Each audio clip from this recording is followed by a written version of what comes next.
ท่ามกลางผู้คนนับพันหมื่นล้าน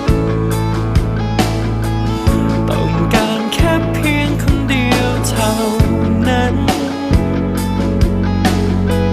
สักคนแค่ใครที่ใจตรงกันมันจะมีสักวันใช่ไหม